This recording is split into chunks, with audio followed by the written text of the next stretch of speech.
Bueno, buenos días jóvenes. En nombre de la Sociedad Rural de Corrientes le damos la bienvenida a nuestra casa, a la casa de todos ustedes, a nuestro querido Tarahui. Es para nosotros motivo de un sincero orgullo ver a tantos jóvenes de diferentes regiones y países que a pesar de sus diferencias están unidos por una visión compartida sobre la base de valores asentados en el trabajo, el estudio, la innovación y que además están predispuestos al desafío de superar las adversidades en la búsqueda de un futuro mejor. Y esto lo decimos con conocimiento de causa, porque la Sociedad Rural de Corrientes tiene un Ateneo destacado, integrado por jóvenes que son fieles exponentes de su tiempo, que disfrutan la vida, pero que a su vez se capacitan, se esfuerzan por mejorar como personas e integrantes de la comunidad. En definitiva, por tratar de convertirse en la mejor versión de uno mismo. Ustedes son el presente y el futuro, el reservorio de lo porvenir. Por delante tienen un mundo de posibilidades.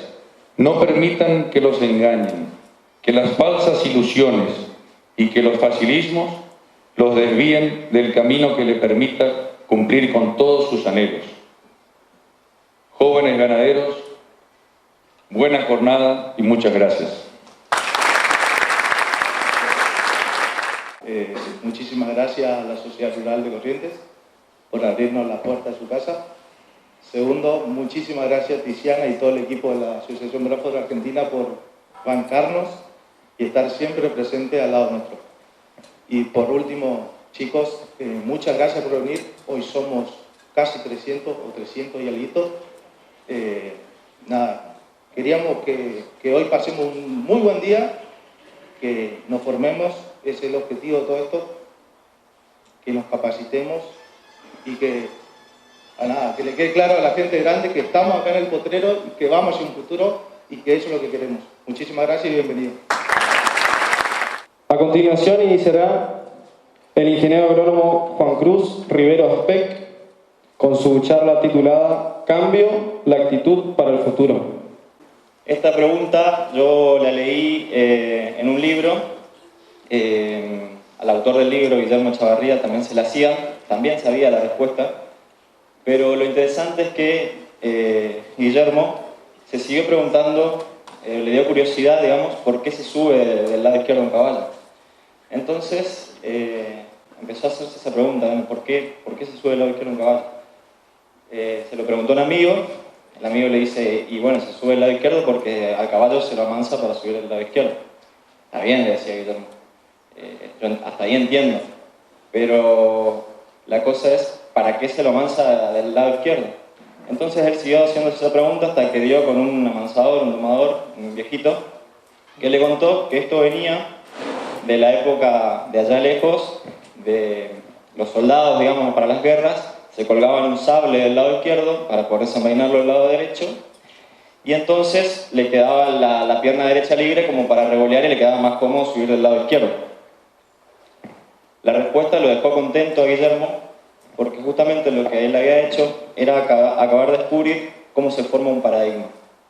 Un paradigma es algo que empezamos a hacer por algún motivo, y que luego continúa, y en algún momento nos olvidamos de por qué lo hacíamos, o sea, por cuál era el motivo por lo que lo hacíamos, y dejamos de preguntarnos y empezamos a hacer las cosas por costumbre, digamos. La historia no termina acá. Guillermo empezó a comentar esto por todos lados, de que él había descubierto de por qué se subía al caballo del lado izquierdo, por qué se montaba del lado izquierdo.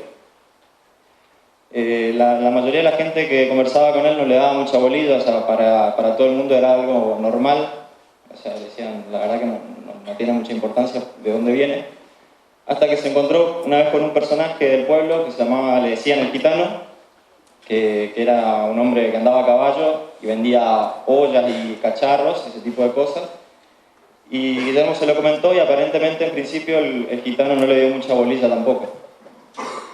Pasó un tiempo, Guillermo se lo vuelve a encontrar al gitano en el pueblo y le dice, che, gitano, me enteré que tu caballo anda pateando gente. Entonces el gitano le dice, y claro, esa es mi alarma antirrobo. ¿Cómo es eso? Vení, te cuento. Dice, ¿te acordás que vos me contaste por qué se monta del lado izquierdo? Entonces el gitano dice, yo me quedé pensando y dije, ¿por qué no amansarlo del lado derecho para montarlo del lado derecho y por el contrario asustarlo, hacer el ruido con las ollas del lado izquierdo para que no se deje montar justamente del lado izquierdo? Entonces cuando yo me bajo a un negocio a ofrecer mis cosas, puedo dejar mi caballo tranquilo, si me lo quieren robar, alguien va a venir y va a tratar de montarlo por el lado izquierdo y el caballo va a reaccionar. Lo interesante de esta historia es ver que gracias a la curiosidad de Guillermo, gracias a cuestionarse los viejos paradigmas, a empezar a preguntarse el por qué y el para qué hacemos las cosas, llevó a que el gitano pueda lograr una innovación en su negocio.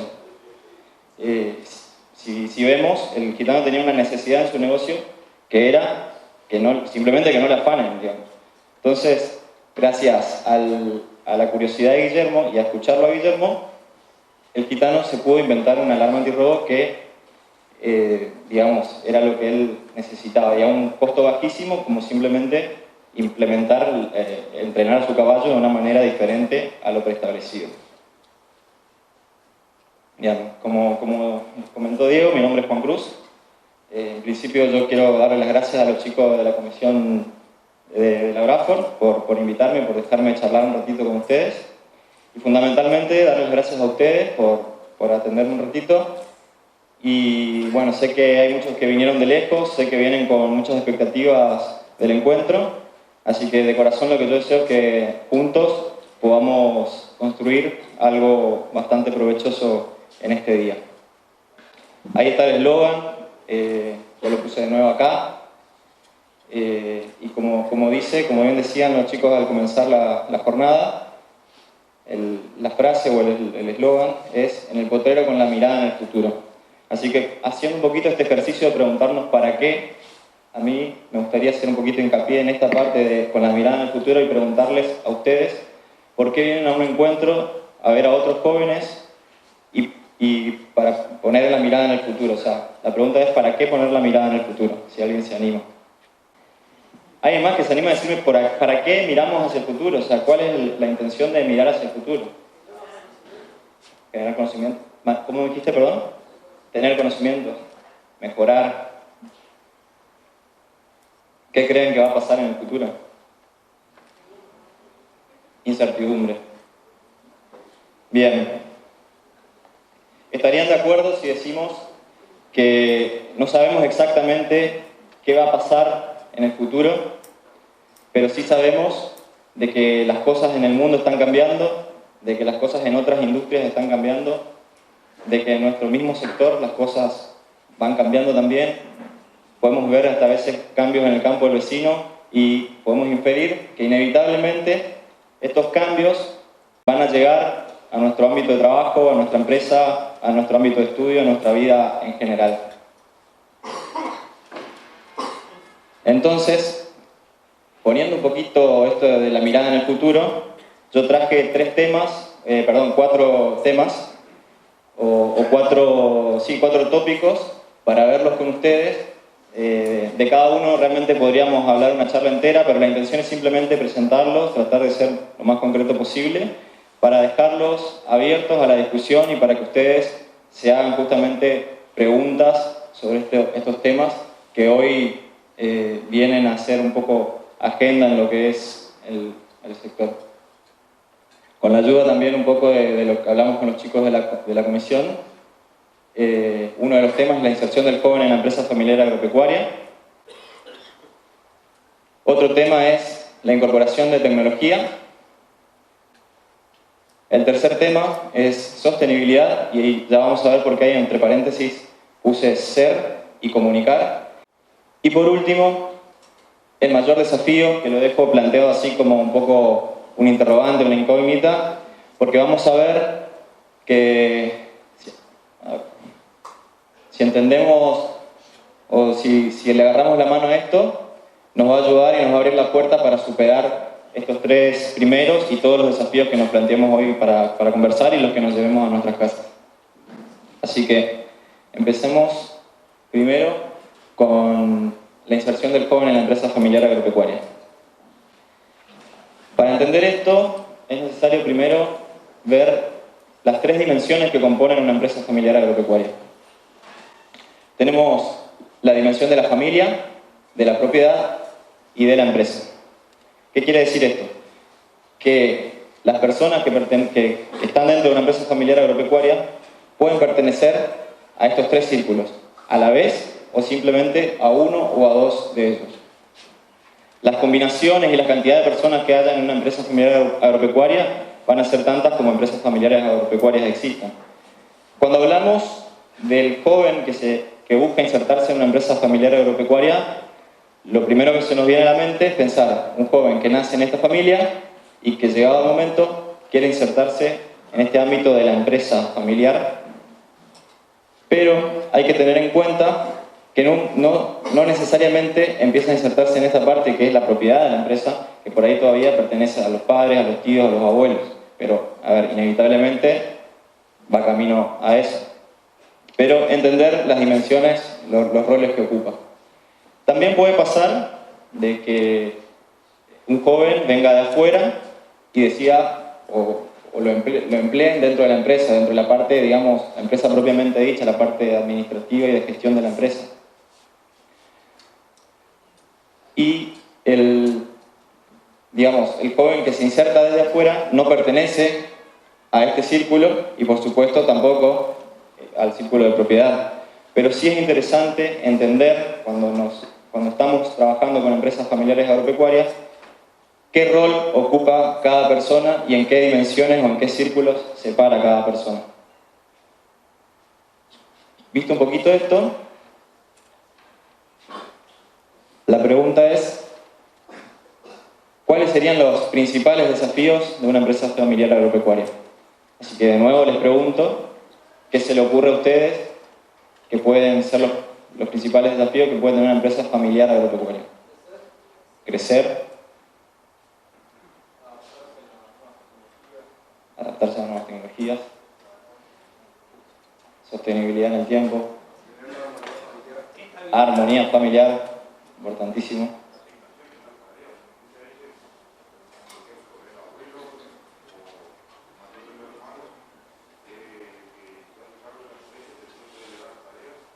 Bien. Para el que no lo escuchó acá, el compañero, ¿cómo es tu nombre? Matías. Él habla de la delegación y la organización y la distribución de las tareas también, importantísimo. ¿Alguna cosita más para agregar? Traspaso generacional. Bien. Yo me traje machete acá de algunos de los principales desafíos en la empresa familiar agropecuaria. Pueden ser la política de financiamiento de la empresa, o sea, decidir esto. La política de remuneración a los familiares que trabajan en la empresa. Cómo emplear a los miembros de la familia, en qué condiciones y cómo se los va a evaluar. No es lo mismo evaluar a un empleado que viene afuera que a un empleado que es parte de la familia. La política de distribución de dividendos. Lo que decían por acá, la sustentabilidad de la empresa en el tiempo. Y estos dos últimos son muy interesantes. Manejar los conflictos familiares que terminan afectando a la empresa o al revés, los conflictos empresariales que afectan a la familia. ¿Quién no ha escuchado alguna vez de que una familia termina peleada por conflictos empresariales o viceversa, conflictos que nacen en el seno de la familia y se trasladan y terminan perjudicando a la empresa? Es decir, lo que veíamos hoy de los circulitos, que un conflicto nace en un circulito y se termina traspasando a otro. A todos estos desafíos, a mí me gustaría sumarle que hoy en día vivimos esto, como decían por acá, el traspaso, pero también antes del traspaso está la convivencia, porque hay un momento donde las generaciones conviven dentro de la empresa, dentro de la administración de la empresa familiar. Una generación es simplemente personas que nacieron en una misma época, en un mismo contexto histórico, con ciertas cosas que hacen que tengan características similares, formas de ver el mundo de manera similar, hasta valores similares, y que muchas veces no se condicen con otras generaciones. Por dar un ejemplo, ahí le estoy errando el cosito. Por dar un ejemplo, no es lo mismo una generación que le tocó nacer en la posguerra o la generación que vivió la Segunda Guerra Mundial, por ejemplo, que una generación más similar a la mayoría de los que estamos acá, que nacimos entre los 80, 90 o 2000. Obviamente la visión del mundo y cómo piensen esas personas, esas dos distintas generaciones, no va a ser igual. Para ejemplificarlo de manera así muy exagerada y de manera de caricatura, yo me traje una imagen. Acá hay dos generaciones que están por salir al campo, están tomando unos mates antes de salir de recorrida. Están por ir a mirar el estado de los potreros, a ver cómo está el pasto en cada potrero, para después tomar la decisión de cómo van a distribuir los rodeos y el tema de la carga. Y ya sabiendo que esto le va a llevar todo el día de recorrida, acá el joven está pensando, no lo dice, simplemente lo está pensando, y dice, si midiéramos índice verde, o sea, si tuviéramos algún servicio satelital que pudiéramos medir índice verde, tendríamos datos objetivos del estado de los potreros y nos ahorraríamos un montón de tiempo valioso para invertir en otras cosas. Por otro lado, el padre, que ya sabe lo que este hijo está pensando, pero tampoco se dicen las cosas, dice, este cree que con la computadora soluciona todo, pero para saber si es toro o vaca se agacha a mirarle los huevos. Es un poco exagerado, como les digo, esto me lo inventé yo, pero la importancia de esto es entender de que es normal de que pensemos diferente y por lo tanto lo importante en esto es entender de dónde nacen esas diferencias y justamente poder hablarlas para poder trabajarlas. Una vez que sabemos de dónde vienen, podemos sentarnos a charlar y entender por qué pensamos diferente. Y sobre todo hacernos la pregunta también de por qué pienso yo como pienso. O sea, tal vez no es que los viejos sean unos dinosaurios que no entienden nada, sino que simplemente por el contexto y la época en que ellos les tocó trabajar y vivir, están acostumbrados a estar muy encima de las tareas. Y por ahí nosotros estamos más acostumbrados a esta era digital y no nos hace tanto ruido el hecho de delegar algunas cosas en la tecnología. Pero esto es una cuestión de diferencia de visión nada más. Para un joven que busca insertarse en una empresa familiar agropecuaria, la clave es entender justamente de que hay que pararse ante el otro justamente mirándolo como otro para entenderlo, de que piense y vive diferente porque le tocó crecer y vivir en un mundo diferente. Y a partir de allí empezar a buscar cómo construir, es decir, hacernos la pregunta de qué visión de empresa queremos construir, qué visión de familia queremos construir y siempre buscando arrancar desde la base de lo que tenemos en común, que por ejemplo puede ser la pasión y el amor que tenemos por el campo y por la producción agropecuaria. Eso se repite seguramente en todas las generaciones. Punto número 2, la incorporación de tecnología. Recién hablábamos de que uno de los desafíos de la empresa familiar, alguien decía que uno de los desafíos es incorporar tecnología. De nuevo, el ejercicio de la pregunta del para qué. ¿Para qué queremos incorporar tecnología? Para mejorar. Para ser más preciso. Eficiencia, precisión. Para ahorrar tiempo. Facilidad. Ahorrar tiempo, facilidad. Avanzar. mejores rendimientos económicos, perdón por alguien más por allá. Generar datos. Bien, yo resumiría, hacer más fáciles las tareas. Yo resumiría en eficacia, es decir, poder lograr resultados. En eficiencia, como decían por ahí, lograr más resultados con menos recursos, es decir, menos dinero, menos tiempo. Y todo esto para lograr mayor productividad y mayor competitividad. Este grafiquito lo puse simplemente para recordar de que cuando hablamos de tecnología, muchas veces lo primero que nos imaginamos es salir corriendo a comprar el dron más caro o el último software, o como la imagen decía, ¿viste? Índice verde por satélite, no sé qué. Todo eso es tecnología, por supuesto, pero no es solo eso.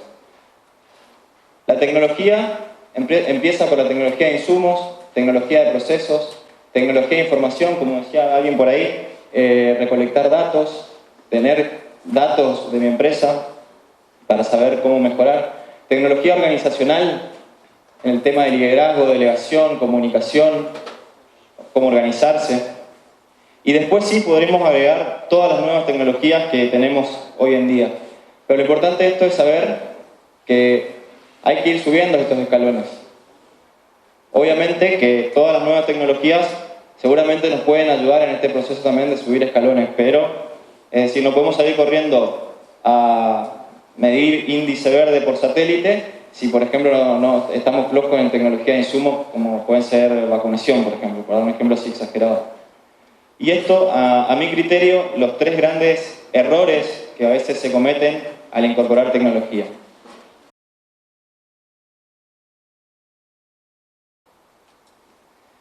Bueno, hay 5 puntos principales que son los que pide el mundo cuando pide sustentabilidad. Habla de bienestar animal, biodiversidad, reducir deforestación, eliminar trabajo infantil y reducir la huella de carbono. ¿Cómo sabemos que el mundo está pidiendo esto? Porque hay gente que se junta en esta mesa mundial para la carne sustentable, que incorpora a su vez mesas de cada país, que la Argentina ya tiene la suya, porque está en formación hace 2 años la mesa de la Argentina, pero también está la mesa de Paraguay, de Brasil, de Estados Unidos, de Canadá.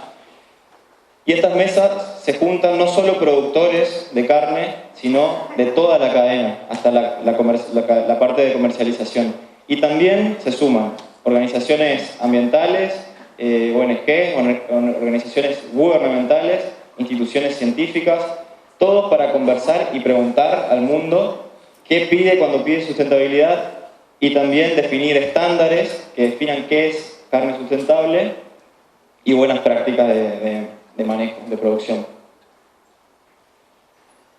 La carne sustentable, como definición, es el resultado de toda la cadena de valor que cumpla con estas 3 patas. Que sea socialmente responsable, ambientalmente racional y económicamente viable. Hasta acá es como ser sustentables. La otra parte importante, como les decía entre paréntesis, es comunicarlo. A ver, no podemos quedarnos solo en buscar ser sustentables, sino que también tenemos que buscar comunicarnos con el resto del mundo de manera efectiva. Y comunicarse es un camino de ida y vuelta, es decir, no es solo brindar información y hacer propaganda, sino también es sentarse a conversar y a preguntar, y ocuparnos de escuchar qué quiere el mundo que nos compra carne. La pregunta es, ¿qué quieren saber de nosotros? ¿Qué visión tienen de nosotros, de la producción? ¿Qué imagen tienen? ¿Y cuáles son, sobre todo, las críticas que tienen hacia nosotros?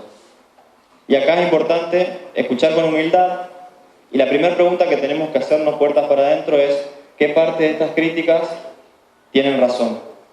Porque una vez que los escuchamos, vamos a poder decir, mirá, la verdad que en esto que me criticás no tenés razón porque te lo puedo mostrar de esta manera, o en esto que me criticás sí tenés razón y estoy trabajando y voy a trabajar en eso. Y lo que vamos a hacer es poder enfocar nuestros recursos y nuestras energías para poder informar y comunicarnos de manera efectiva. La humildad de poder escuchar a los demás y la generosidad de poder dar su punto de vista y de no quedarse con nada, esta jornada va a ser muy provechosa. Les dejo una última frase esperando que resuma lo que estuvimos hablando, y dice que en tiempos de cambio los aprendices sobrevivirán, mientras los que todos lo saben estarán bien preparados para un mundo que ya no existe. Muchas gracias.